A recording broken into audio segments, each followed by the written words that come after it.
Hello mga followers, nako karon dire sa University of Cebu Jones UC.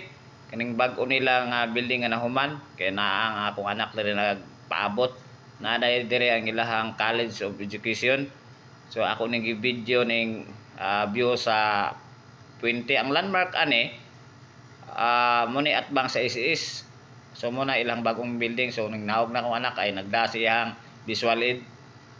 So nagpakuha kay bugat ko no kayo.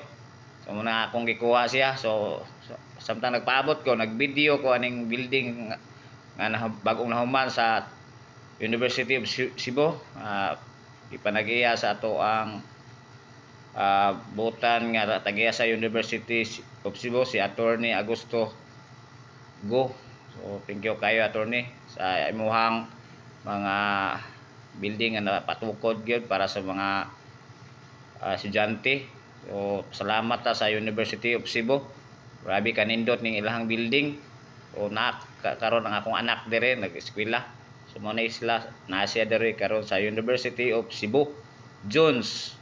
So nindot kayo nga building ang ato ang nakita dire sa Kulon. So naagi ni sa kinapusuran sa Cebu City ang University of Cebu.